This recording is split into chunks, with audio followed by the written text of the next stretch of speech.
Boas malta, daqui fala Emanuel Tomé, ou também conhecido online por Missa Darkletter66. O podcast de hoje vai se destinar a talvez a minha franquia de cinema favorita de sempre. Ou pelo menos aquela que me faz sempre sentir muita coisa durante o longo da minha vida, dos meus quase 24 anos de vida, que é Star Wars.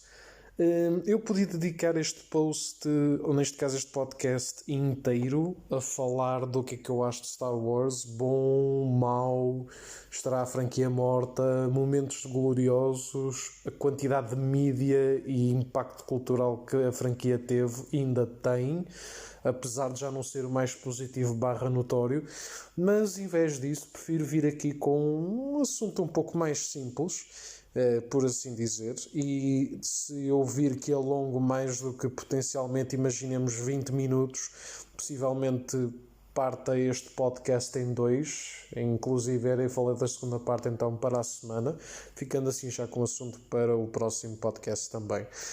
Como verão futuramente pelo título, eu vou fazer um podcast em relação ao meu ranking de filmes de Star Wars. Star Wars é um universo enorme. Tem novels, livros, guidebooks, comics, livros infantis, action figures, brinquedos, Lego, figuras de estatuetas, colecionáveis, cromos, tazos, medalhas, cosméticos, roupa, sítios, parques na Disneyland, e tem obviamente também, claro, videojogos tipo Fallen Order, por exemplo, ou Force Unleashed, e tem séries, nomeadamente live actions como The Mandalorian, e cartoons como Star Wars The Clone Wars de 2008 para a frente, a série atual, ou Rebels. É o seguinte, eu poderia tentar enquadrar jogos que funcionam quase como um filme como Fallen Order, ou uma série que quase funciona como um filme como Mandalorian, ou tentar incluir Rebels / Clone Wars de 2008 para a frente nesta lista, e se calhar até um dia poderei focar-me e falar deles a respeito, mas acho que pelo menos para já acho que é preferível falarmos exclusivamente dos filmes. Dos filmes principais, dos 9 filmes principais, os 2 filmes a solo, que podiam ter sido séries, muito honestamente, na Disney, tal e qual como Mandalorian está a ser, e vou criar uma exclusão como 12º lugar, que será a série animada Clone Wars de 2003. Isto porquê? A série foi criada como uma sequela direta, também por supervisão do George Lucas, creio. Portanto, faz parte da mente dele, dos ideais dele, entre o script, realmente, episódio 2 e 3. Está cronologicamente interligado, inclusive é com o início do episódio 3, em 2005, Revenge of the Sith. E ao contrário da The Clone Wars de 2008, que começa com um filme, é basicamente um piloto grande, um episódio piloto grande para uma série espetacular de 7 temporadas e com uma sequela em Rebels com outras 4 temporadas. Enquanto esta série, este Clone Wars antigo do Old Canon, é basicamente um conjunto de short episodes entre 3 a 5 minutos que deram no Cartoon Network, criado por só um dos melhores artistas de sempre. Tenho que sempre medo de dizer o nome dele porque eu tenho medo de me enganar, mas basicamente foi o criador de Samurai Jack, Primal e Dex. Portanto, podemos imaginar que tanto a trilha sonora como a animação são espetaculares. E eu vou incluir esta série porque, bem, os episódios são apenas 2-3 minutos e, ao contrário do The Clone Wars, que é identificado quase como uma temporada ou algo desse género, saiu em formato filme, juntaram em 2 volumes, chamando de a série / filme de 2003 de Clone Wars, e em que essencialmente é um short de 3 a 5 minutos que dão no total um filme de 2 horas e 10, ou seja, o tamanho de um filme de Star Wars, e foi supervisionado pelo Lucas. Portanto, é um capítulo muito interessante e, para quem não aprofundou do New Canon, é sem dúvida algo quase que obrigatório para percebermos e termos impacto emocional com as prequelas. Portanto, irei potencialmente meter realmente o Clone Wars nesta lista. Portanto, irei adquirir a lista como 12 lugares em número par, em vez do número impar de 11. posto esta conversa, esta introdução e este rambling que fiz, vou então começar com o número 12 da lista. O número 12 é o episódio 1 da Phantom Menace. Sinceramente, estavam à espera de outro. É assim, o episódio 1 tem momentos bons. O pior filme de Star Wars não quer dizer que seja o pior filme de sempre, longe disso, porque eu tiro algum enjoyment dele, mas lá está, é algum enjoyment dele. É um episódio muito rico em termos de lore, em termos de introdução de história, de motivações e de lore, de informação dos mitos de Star Wars. Acho que este episódio 1 funciona quase como uma pseudo-enciclopédia viva, mas mais do que ser uma enciclopédia a dar todas as pontes e registros necessários, ele tem que funcionar como um filme. E eu acho que houve ali muita coisa perdida lá pelo meio, em termos de exposição, em termos de ação. Os personagens e os seus diálogos são robóticos. E apesar de toda a gente gostar de ver o Liam Neeson como Qui-Gon Jinn ou o jovem Ewan McGregor ser o novo Obi-Wan, não é suposto. Por exemplo, canonicamente, bem, agora uma pessoa já aceita melhor o Qui-Gon. O Qui-Gon é um ótimo Jedi, é um muito bom personagem, mas indo até aos originais, foi o Yoda que treinou o Obi-Wan e não o Qui-Gon, portanto logo aí é um plot hole. Mas adiante.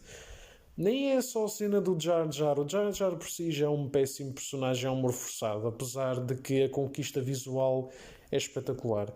Eu acho que o The Phantom Menace, em termos de aspectos positivos, tem alguns dos atores como futura cast, nomeadamente o Ian McGregor como Obi-Wan, por exemplo, ou Liam Neeson como Qui-Gon. Em termos de CGI e construção de mundo, fantasia, é o primeiro grande filme em que nós vemos a tecnologia de CGI e de blue green screen ser utilizado ao máximo, daí termos esta construção toda. É um filme que fez render para futuros filmes. Os futuros cineastas pegaram no trabalho do Lucas para uma nova geração de cinema. A situação do lore, como disse, dos mitos de Star Wars foram muito aprofundados neste filme, o que também é algo muito válido, muito bom. A trilha sonora do John Williams neste filme está espetacular, tem dos melhores temas de sempre, e não falo só do Duel of Fates, mesmo da Droid Army, de Naboo, de Tatooine, do Pod Racing, está excelente. Não sei se foi por ser gravado ainda em 99 o filme, mas é se calhar a prequela que se sente mais o feel dos originais, enquanto que os outros dois já são mais mundo atual ou época dos anos 2000, que obviamente se nota. E outros dois aspectos positivos também a retirar é sem dúvida a Pod Racing e a parte final com o Darth Maul. O Darth Maul é mais um aprendiz assassino do Darkseid do que propriamente um aprendiz Sith ou um Sith Lord, mas é sem dúvida um inimigo fantástico, silencioso, feroz, que tem muito mais destaque na série Clone Wars e Rebels, que iremos, lá está, num futuro podcast aprofundar, mas aqui ele funciona apenas como um vilão primário a ser derrotado, funciona quase como um vilão principal, apesar da Federação do Comércio ser o antagonista que serve de condutor para a plot para a invasão de Naboo, daí ter feito todos estes inventos. Eu não vou estar aqui a resumir nenhum dos filmes para começar, só vou falar das partes que mais gostei e menos gostei essencialmente. Cada um terá a sua lista, cada um terá a sua opinião, cada um terá um significado diferente para cada filme. Para mim, em último lugar, entertaining e story-wise, o Phantom Menace continua a ser o mais cagadinho apesar de tudo. Em número 11 temos o Attack of the Clones, que só está um bocadinho à frente. É literalmente por uma vírgula do Phantom Menace, porque eu acho que por razões diferentes o Phantom Menace está melhor e pior do que o Attack of the Clones e vice-versa.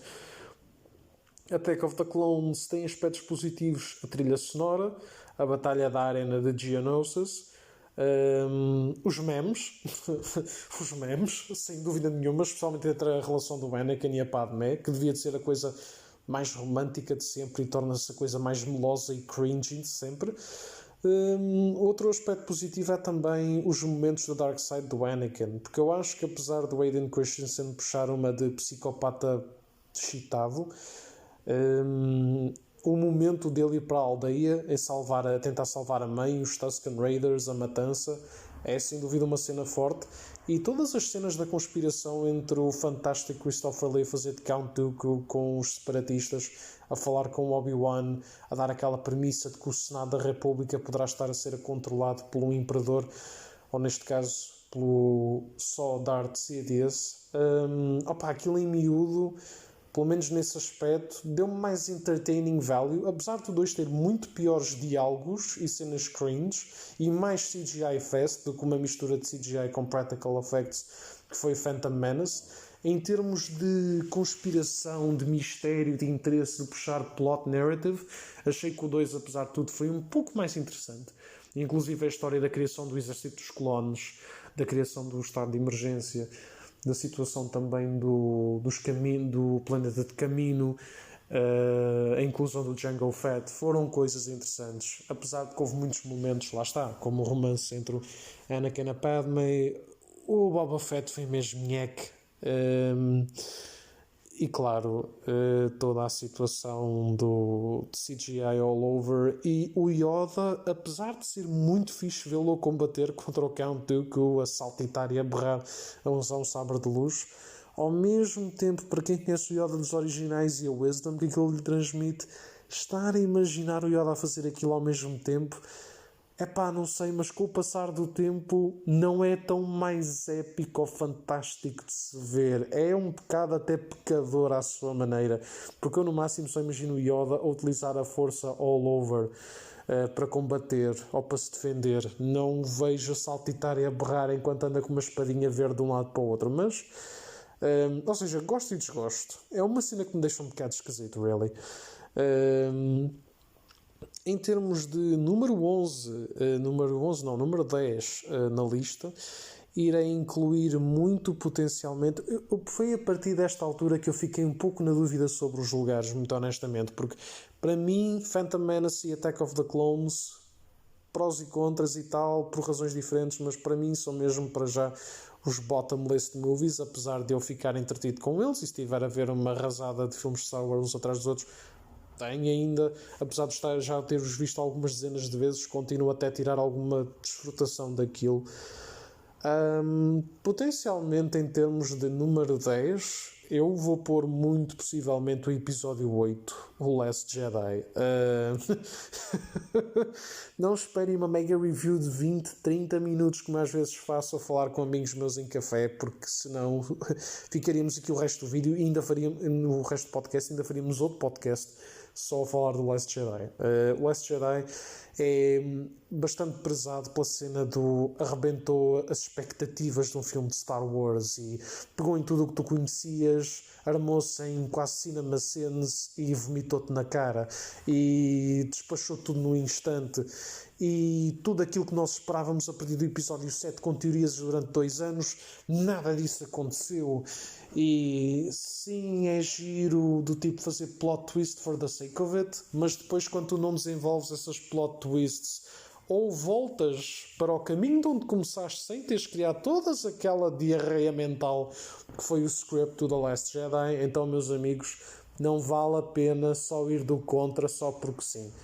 Quem gostou desta merda, a sério, durante aquelas 2 horas e 20, é só porque a gente que é do contra, normalmente na vida está contra tudo, só para se armarem super fixe, que é do género. A multidão gosta, eu sou counterculture, sou super alternativo e web pseudo-intelectual, portanto eu vou adorar o Last Jedi. Eu sinto que é basicamente isto. Os fãs do Last Jedi, para mim, o que me transmitem cada vez mais, e ainda hoje se fala no filme, é que são adoram este filme porque literalmente são, como eu gosto de dizer, cabrões do contra, tal e qual como eles são, para tudo e mais alguma coisa.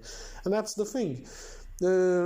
Só houve muito poucos aspectos deste filme que eu gostei. Eu acho que tem mais replay value por causa da situação de que tem diálogos em geral melhores, em geral. Tem uma narrativa que merece ser estudada, seja pelo ponto técnico de um cineasta, seja por um argumentista, seja por um fã de Star Wars, seja por um fã de cinema, ou seja, dá para cobrir estes 4 parâmetros. E os atores são um pouco mais believable, especialmente o Mark Hamill. Portanto, sim, é só mais por causa disso. Eu consegui ver quase seres humanos e não só robôs. Só por causa disso é que está um bocadinho à frente. mas não por muito, dos outros dois, garanto-vos. Para mim, o Last Jedi foi tipo uma das maiores chapadas de sempre. Não só por causa da plot da Leia armar-se em Mary Poppins, não por causa da cena de Canto Bight, não por causa do Finn estar a repetir a mesma story arc, não pela Rose parecer com a Jar Jar Binks humana, nem é pela Captain Holdo e a discussão toda de tal, sou uma fêmea líder e temos que fazer exatamente como estou, não é pelo Huston ser tipo uma piada autêntica depois de ser um vilão minimamente interessante, ou da Phasma morrer pela segunda vez, é pelo Luke. O Luke tem uma ou duas cenas interessantes. Em termos de interpretação, os anos de experiência do Mark Hamill realmente deram-lhe a valer e o Mark Hamill se calhar fez o melhor Luke de sempre. Em termos de prestação de cinema como ator, em termos de personagem escrito sobre quem é o Luke, meus amigos, como é possível terem violado o herói de Star Wars? É impressionante a maneira como fizeram isto. É tão diferente e tão não sei o quê, mas depois é só mais um Jedi que ficou refugiado nas suas sombras, escondido a algures no meio do nada. Just like, all the Jedi that survived.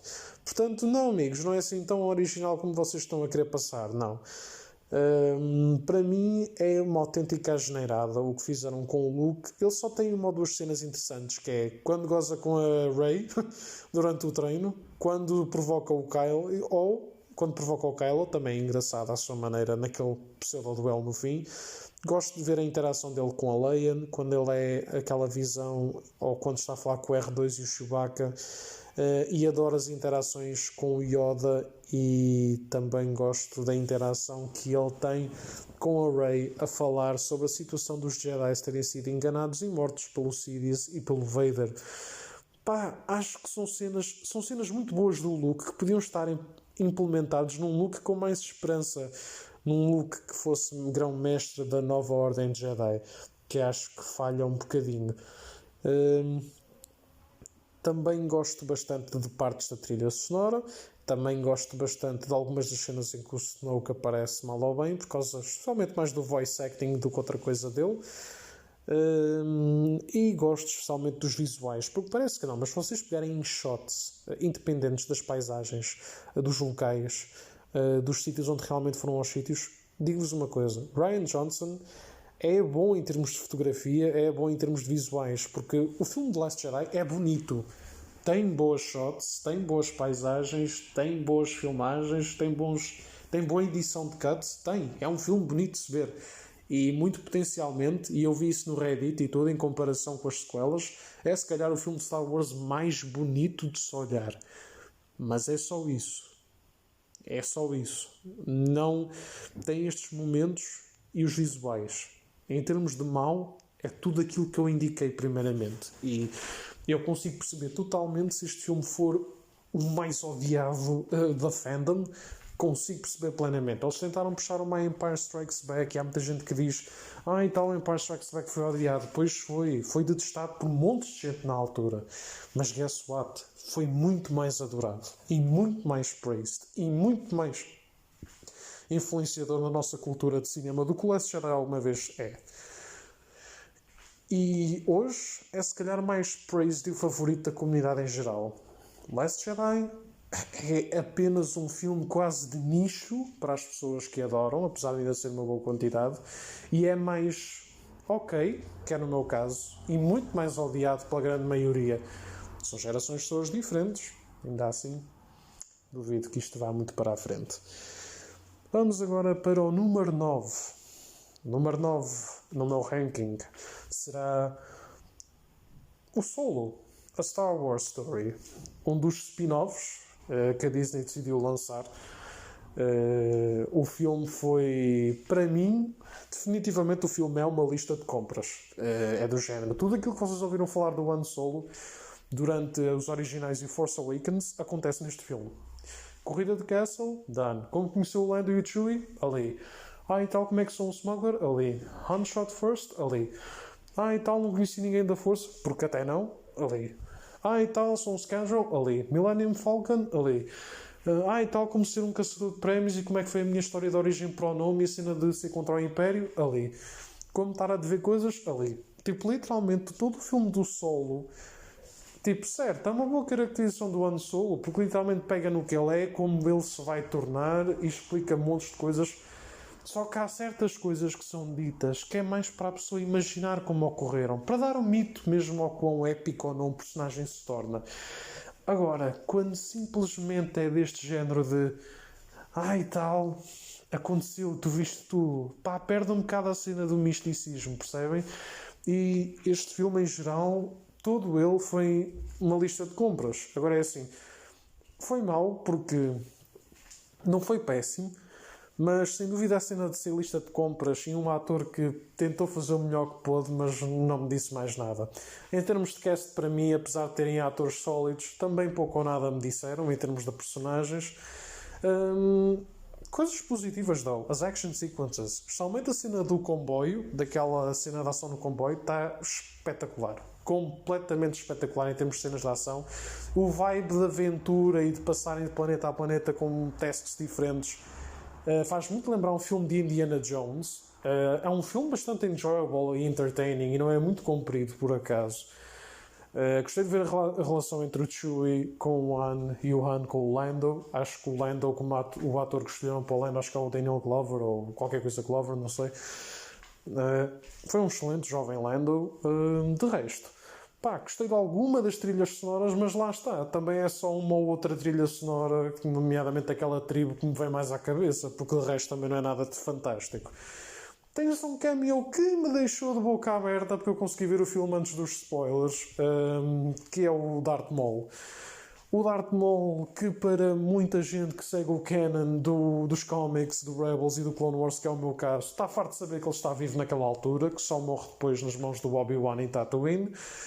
Mas para quem só viu os filmes, para quem é só casual Star Wars fan, digamos assim, só viu o Maul uma única vez, que foi no Phantom Menace. E de repente apanharem com o gajo vivo, com o Double-Bladed Lightsaber, a controlar um crime organizado, sem dúvida que deixou as pessoas on edge e exigirem uma série / filme do Darth Maul. Amigos, there is no need. Pá, a única coisa que só falta ver do Darth Maul, depois desta suposta queda dele controlar Mandalore no Clone Wars pela Ahsoka, é como é que o Maul perdeu o império e o criminoso que ele tem entre o Solo e o Rebels, e com isso ficou mais solitário, ficou mais maluquinho e obcecado à procura do Obi-Wan até morrer. Esse é literalmente o único fragmentozito dele para ver. Porra, porque a gente já viu tudo daquele gajo. É um ótimo vilão. Desenvolveram-no de forma bestial. Mas a gente literalmente só volta a ver esse período de tempo e o gajo a cagar. Porque literalmente já espiaram o Maul a dar com pau. A vaca do Maul já não dá mais, Disney. Portanto, é pá, se quiserem explorem só esse mini período entre o Solo e o Rebels, mas that's it. Pá, agora movendo-nos para o número 9. Para o número 9, ai, peço desculpa, já estou aqui a baralhar os números todos, que eu estou a ver aqui os segundos aqui do relógio também. Em termos do próximo número, vou pôr o Rogue One, A Star Wars Story. Eu vi este filme só 2 vezes. Uma no cinema e outra com a minha namorada. Pá, é um filme sólido, mostra o outro lado da guerra, outro lado do Império e especialmente a Aliança Rebelde, para mostrar que há mais gente neutra em ambos os lados, propriamente só bons e maus. E tem uma excelente cena que é... Não só é um filme bonito, por causa dos visuais e da fotografia que tem, mas a cena das escalas. Porque quem trabalhou neste filme foi o diretor do Godzilla de 2014.